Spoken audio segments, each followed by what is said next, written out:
Assalamualaikum warahmatullahi wabarakatuh. Ya, kembali lagi di channel As-Sa'adah tentang kajian Islam. Ya, kali ini kita kedatangan tamu bersama dengan guru kita Habib Ali Ridho, yang dimana kali ini beliau membawakan tema tentang sejarah singkat dan keutamaan daripada ibadah haji. Ya, untuk mempersingkat waktunya, kita minta kepada beliau untuk menjelaskan dan memberikan tausiah singkatnya.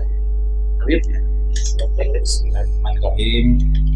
Assalamualaikum warahmatullahi wabarakatuh. Alhamdulillahirabbil alamin. Allahumma shalli ala sayyidina Muhammad wa ali sayyidina Muhammad. Ya, baik, alhamdulillah, pemirsa yang dirahmati Allah Subhanahu wa taala, khususnya dalam kajian Islam di channel As-Sa'adah ini.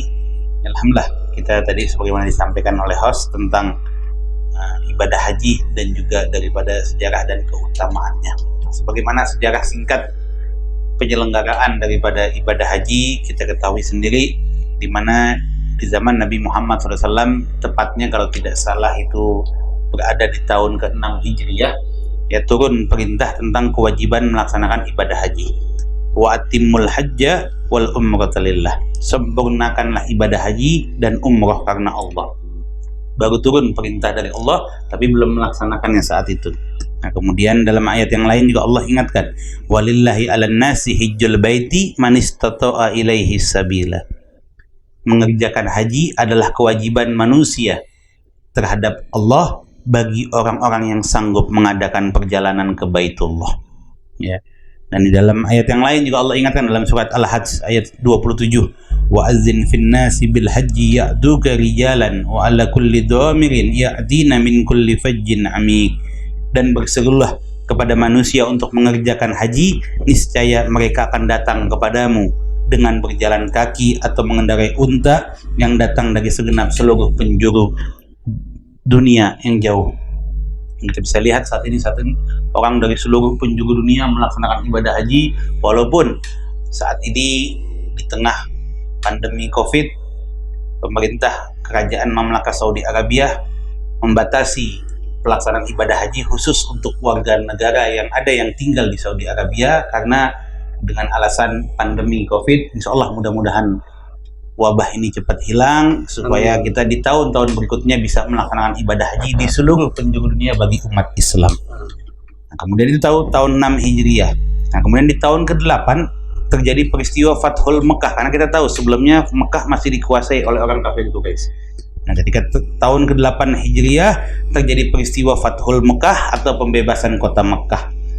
Nah, baru di tahun ke-9 Hijriah umat Islam melaksanakan ibadah haji, yang saat itu Nabi mengutus Amirul Hajjnya, yaitu sahabat Nabi sekaligus khalifah yang pertama dalam Islam, yaitu Sayyidina Abu Bakar Siddiq. Ya.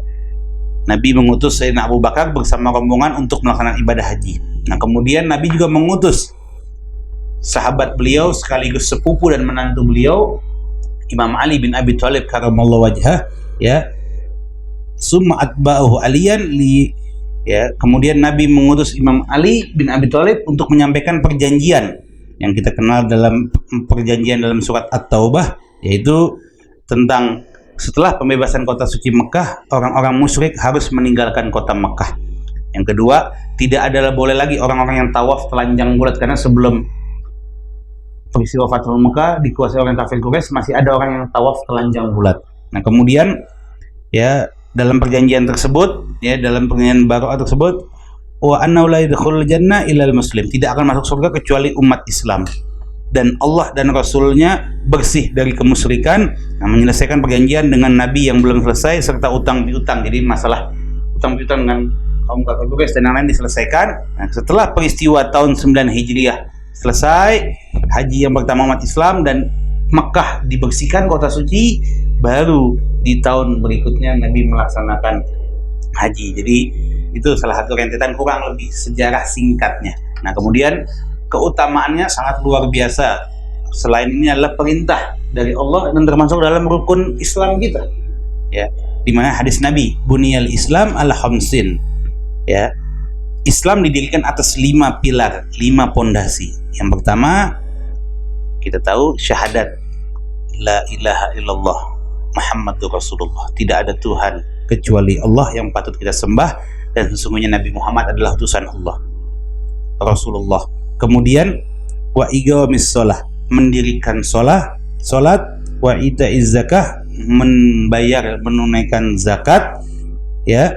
Kemudian wa hajjul baiti wa shaum Ramadan, ya, haji ke Baitullah dan puasa di bulan Ramadan. Jadi termasuk dalam rukun Islam. Ya, mudah-mudahan ya kita diberikan kemampuan oleh Allah untuk bisa melaksanakan ibadah haji, walaupun memang syarat-syaratnya sangat banyak, dan juga saat ini antriannya juga cukup banyak. Di Indonesia antriannya bisa sampai tahunan, bahkan ada yang sampai puluhan tahun. Makanya dari sekarang kita harus siap-siapin harta kita, uang kita untuk kita nabung. Insya Allah kalau memang sudah waktunya panggilan Allah, apapun kita pasti bisa berangkat. Ya, di mana dalam hadis Nabi juga dikatakan, man malaka zada wa halatan walam yahujja fala alaihi ayyamuta yahudiyan aw nasraniyan. Barang siapa yang telah memiliki bekal dan kendaraan lalu dia tidak berhaji, hendaklah dia mati dalam keadaan menjadi orang Yahudi dan Nasrani. Na'udzubillah. Jadi luar biasa. Jadi ini haji juga merupakan panggilan. Banyak orang yang mampu, sama seperti pembahasan kita di waktu yang lalu tentang kurban, orang mampu tapi tidak dimampu-mampuin.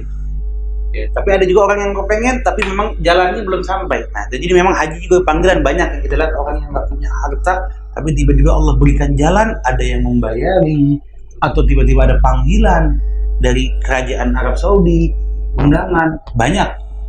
Seperti di As-Sa'adah ini juga pernah ada kejadian di tahun 90-an. Saya masih ingat di zaman saya punya orang tua, Habib Idrus bin Hashim Al-Attas, itu waktu itu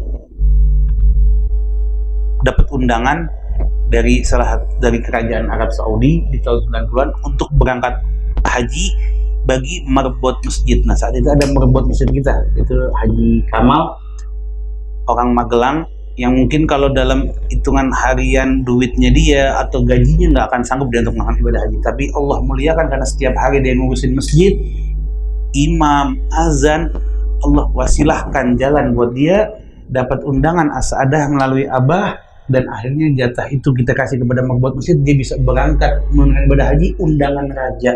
Luar biasa, Allah muliakan. Ya, jadi memang ini panggilan dari Allah Subhanahu wa ta'ala. Siapapun kita nggak tahu, banyak mungkin yang lain pemirsa dan jamaah yang lain yang punya cerita yang luar biasa. Jadi memang panggilan. Tapi sebaliknya ada juga orang yang punya uang banyak tapi nggak pernah berangkat. Tapi kalau keluar negeri setiap akhir tahun liburan kemana-mana dia mampu. Tapi untuk haji atau umrah banyak yang tidak mau. Nah, enggak. Jadi haji memang itu panggilan dari Allah Subhanahu wa ta'ala. Begitu pula juga umrah. Mudah-mudahan ini sedikit penjelasan, ada manfaatnya tentang sejarah singkat yang mudah-mudahan dapat kita ambil hikmahnya. Mudah-mudahan di tahun berikutnya setelah pandemi ini beres, umat Islam bisa menyelesaikan ibadah haji dan bisa mungkin kuotanya bisa lebih nambah lagi. Amin. Amin ya rabbal alamin. Ya, alhamdulillahirabbil alamin. Ya, jamaah sekalian, tadi kita sudah mendengarkan kajian singkat mengenai sejarah singkatnya dan keutamaan daripada ibadah haji. Tapi kita biasa di akhir selalu ada pertanyaan. Ya, di sini ada pertanyaan, nasihat apa untuk orang yang akan berangkat haji? Setelah tentang nasihat untuk orang yang berhaji, kita teringat ya peristiwa di zaman Nabi Muhammad SAW sewaktu sahabat Anas bin Malik mau berangkat haji pada tahun 9 Hijriah. Dia minta nasihat kepada Nabi Muhammad SAW, ya Rasulullah, ausini bizadil haji ya Rasulullah, berkali aku ya Rasulullah di dalam ibadah haji ini.